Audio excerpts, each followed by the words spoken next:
Welcome back, everybody, to the Marty Clement Show. On this week's episode, we're going to talk about a few interesting topics. I've got a few interesting topics here that I would like to talk about. Number one, the correlation between your success in business and your fitness level. A bit of an uncomfortable topic for myself, and we'll get to what I think about that. Number two, why now might be the best time to buy real estate. And before you get angry, I know interest rates are high, but hear me out. There's a reason why right now might be the best time to get into the real estate market. And number three, why a good mortgage broker can make all the difference in your home buying career or your investor career. Okay, so let's get right into it. We are late August right now, or mid-August, August 11th. And I've been on a bit of a health sprint. Found myself being 40 pounds heavier than I should be. And I'm definitely still a bit heavier than I should be. And I should walk around 190, and right now probably around 230. So 40 pounds-ish of weight to go. But I wanted to talk with you about what I've been doing over the past 35 days.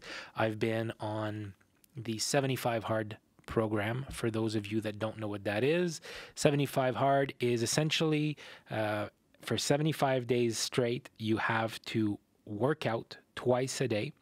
You have to drink 1 gallon of water per day. You have to take 1 progress picture a day. Read 10 pages of self-development to improve yourself every single day. Follow a diet, whatever that diet is. We're doing intermittent fasting with no bread, no pasta, and obviously the last part is no alcohol or no sweets, no cheat meals, stuff like that.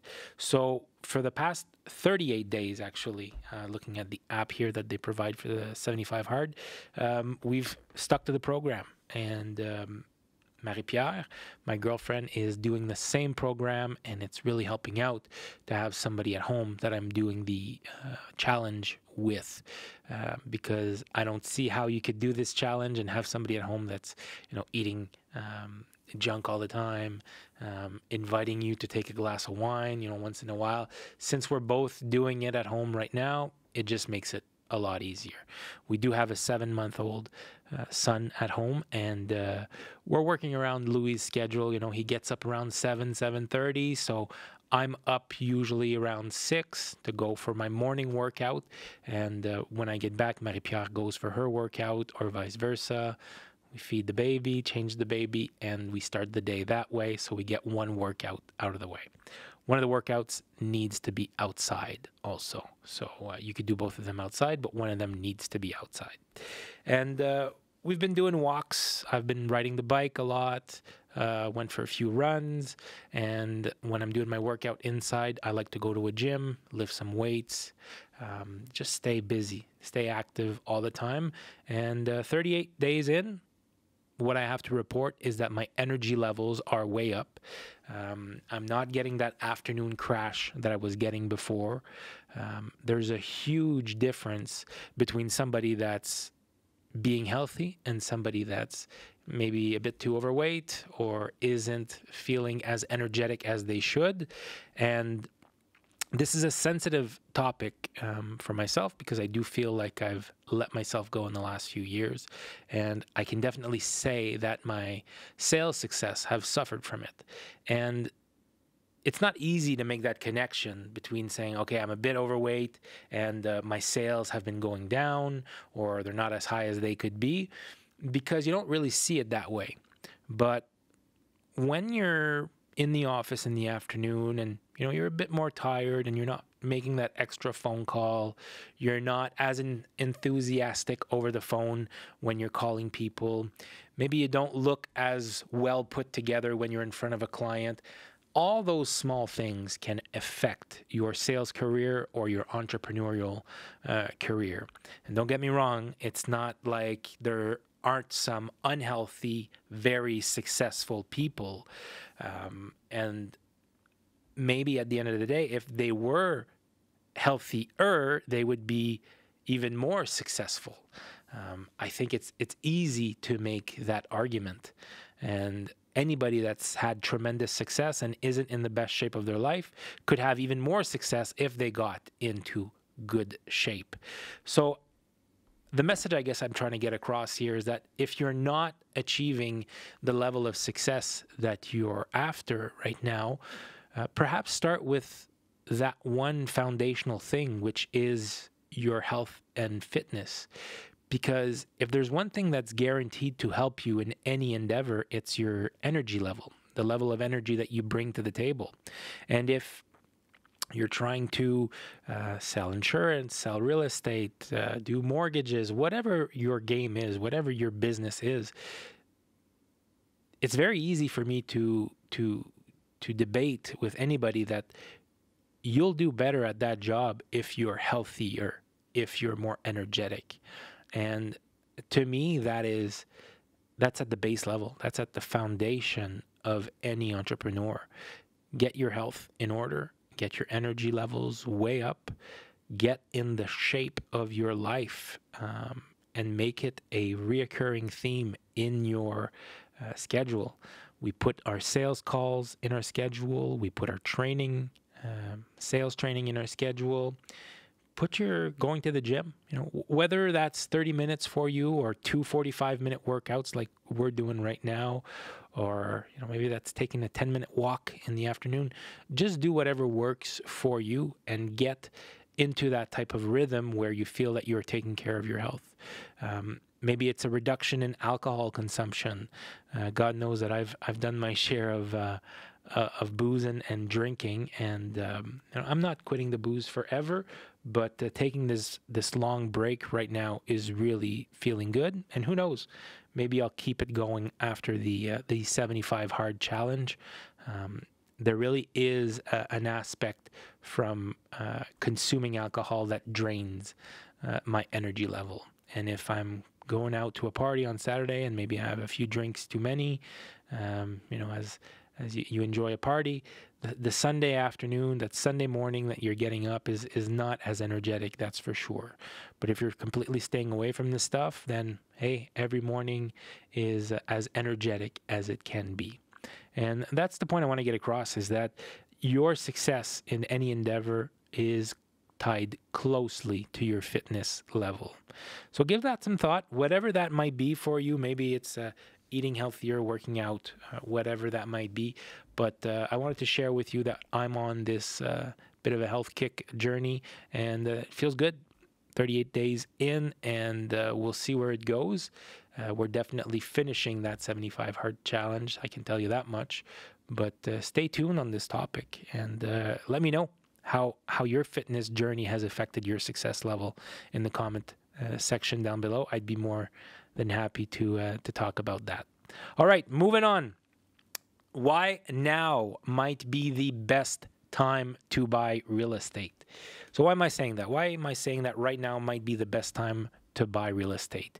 A lot of you are out there saying, Marty, you're crazy. Interest rates are sky high and prices are coming down right now. Why would you be saying to buyers right now might be the best time to buy real estate?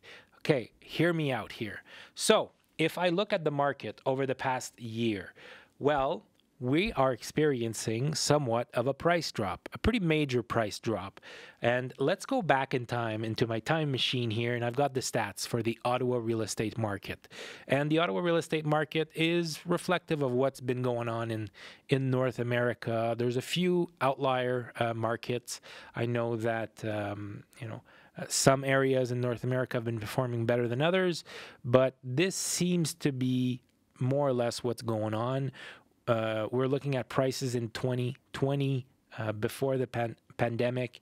Our average price for real estate, detached residential house in Ottawa, was $434,000 in January of 2020.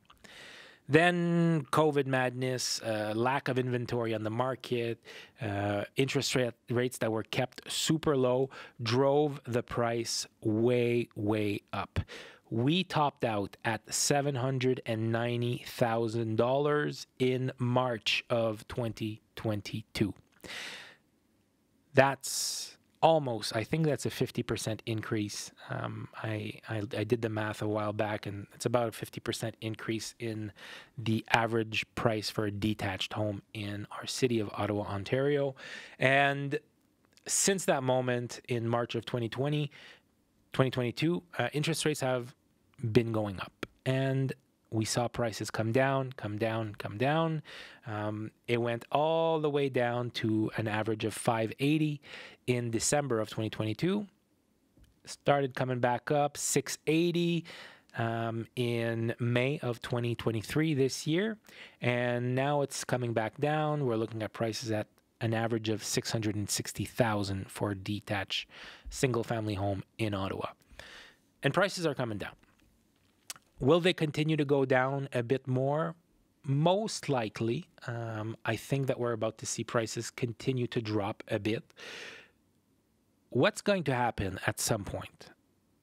The Bank of Canada, the Federal Reserve in the United States, for my American viewers, will say, okay, we're doing one last rate increase, and moving forward, we will reevaluate, but we think that this might be the last rate increase. Nobody said that just yet. I think that the Bank of Canada will probably increase rates, and this is all speculation on my part. But I'm trying to share with you the vision that I see with my real estate experience since 2006. I saw the 2008 financial crisis and how they affected the real estate markets in North America. Once they say that, okay, we're doing one more increase and then we're going to stay at this rate, or we're probably going to start to lower rates after that.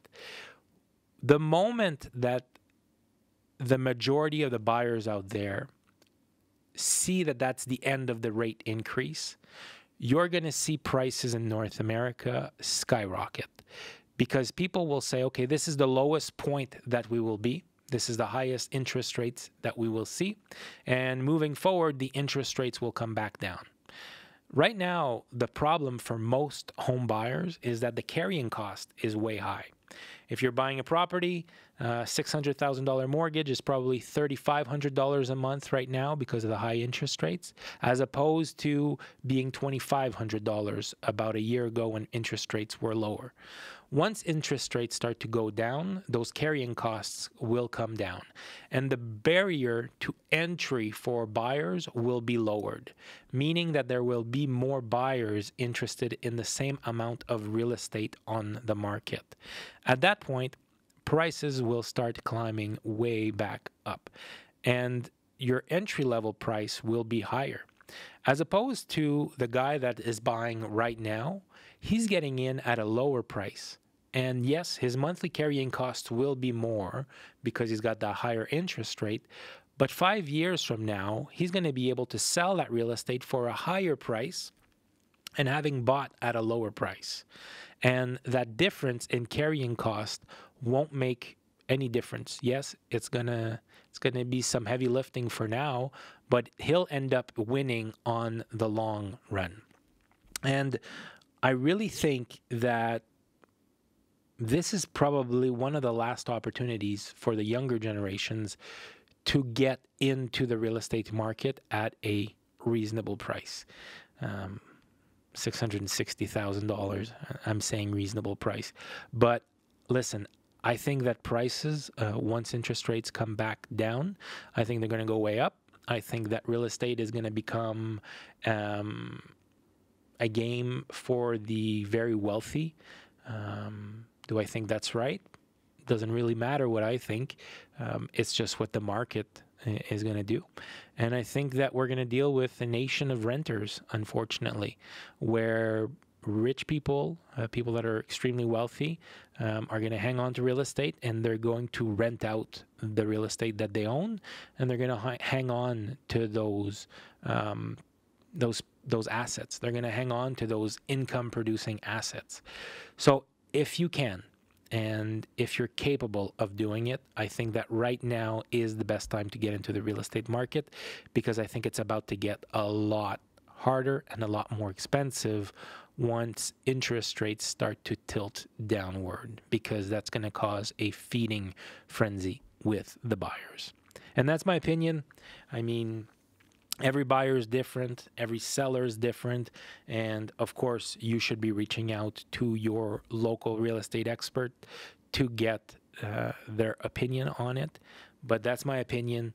I think that we're about to see prices skyrocket once interest rates come back down. And listen, if you're buying and selling in the same market, well, then it sort of becomes a gray point. I mean, it doesn't matter if you sell low and then you buy low. That's the same thing as selling high and buying at a high price, right? But right now, if you can get into the real estate market, your next property, I'm talking to people that already own a home, buy your next home right now.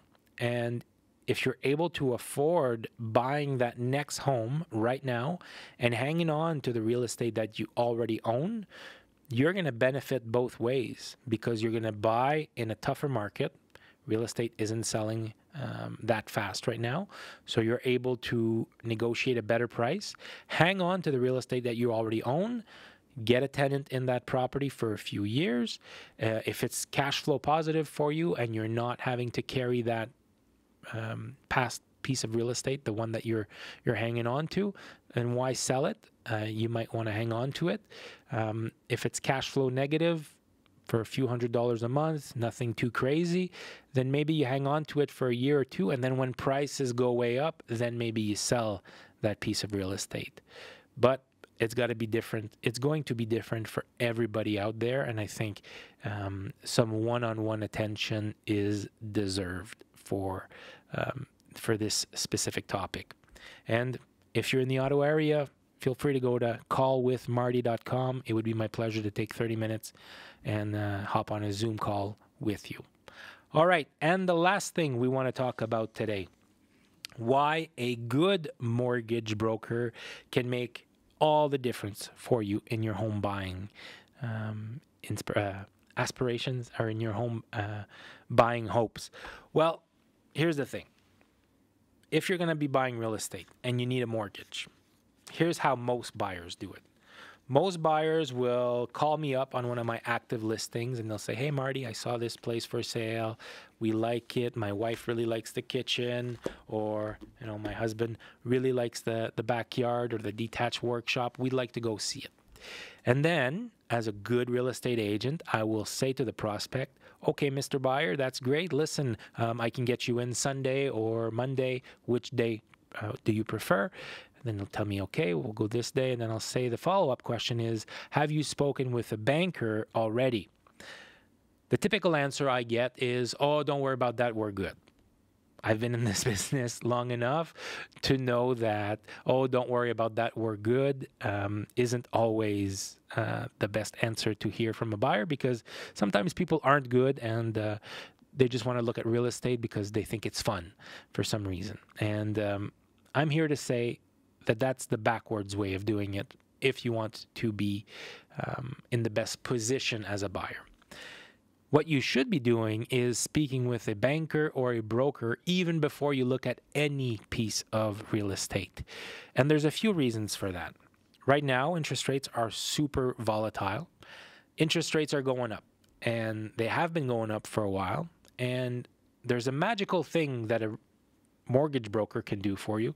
And when I'm saying mortgage broker, I do mean anybody that's helping you for mortgage administration. That could be somebody that works independently as a mortgage broker. That could be a good banker inside a national bank, or any of the national banks, not the national bank, Scotiabank, TD, CIBC, all the major banks.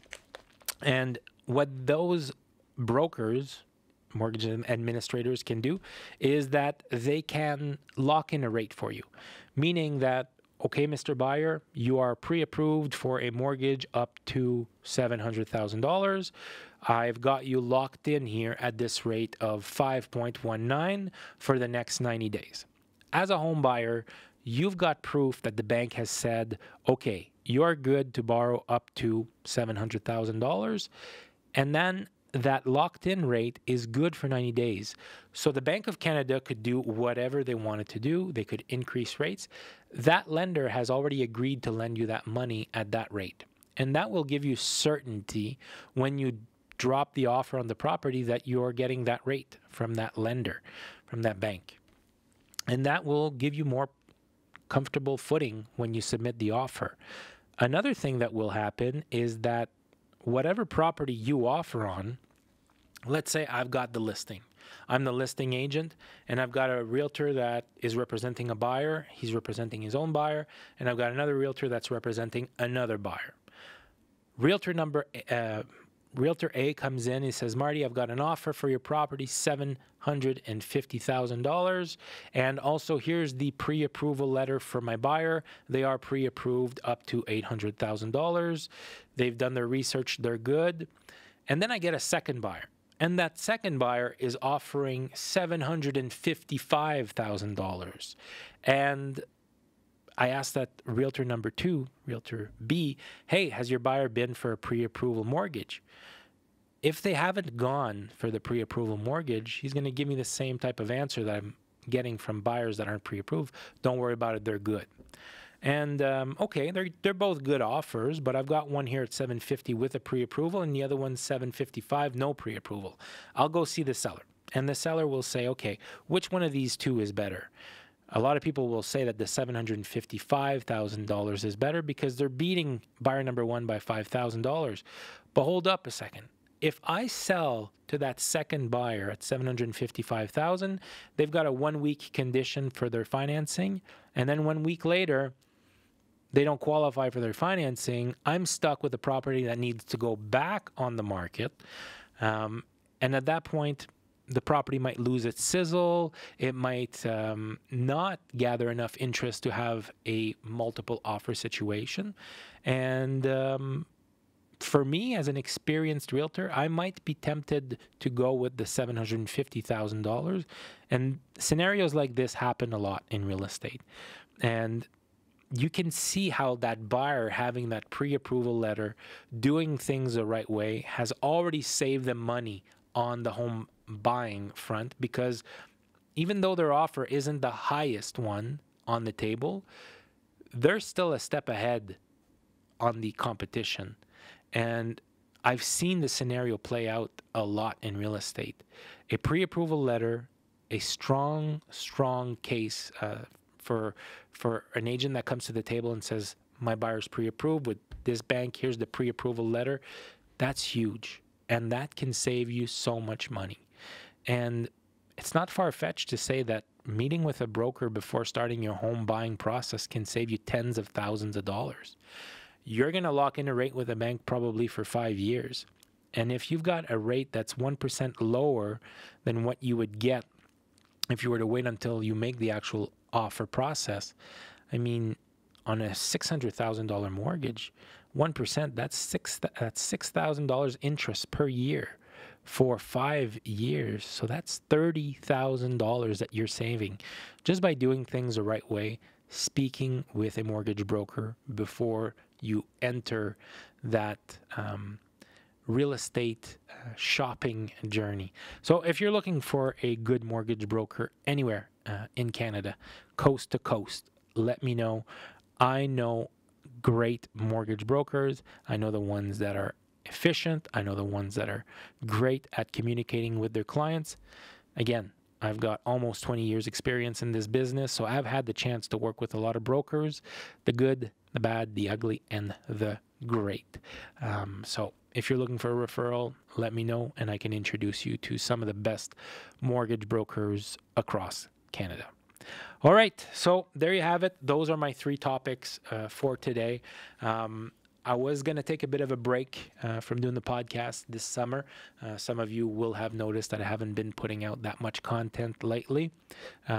Just trying to enjoy summer, being extremely busy on the real estate front. I'm looking at my calendar for the next 7 days, and I've got 8 8 listing appointments. And the real estate market is, it always keeps me busy, whether people are buying lots or selling lots. And we're going to be back here in September for our weekly shows. And I'm looking to have a lot of guests in that chair next to me.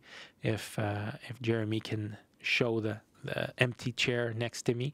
And Jeremy's the producer of this podcast, helping me out with that stuff. And yeah, let me know if there's anybody that you would like for me to interview, if there's anybody that you're seeing in the Ottawa market that's killing it, that's doing really good work, home inspectors, mortgage brokers, other real estate agents. I love to learn and suggest. Let me know who you would like me to interview in that seat. Let me know if there's topics you would like me to cover. I love putting these podcasts together for you. I love putting content out there on my YouTube channel and interacting with the community that's starting to form there. That's great stuff. I love seeing that. And the more you interact, the more fun it is for me and the more value you can get out of listening to this podcast. All right. Well, that's it for me. And I will see you guys on the next video. Ciao for now.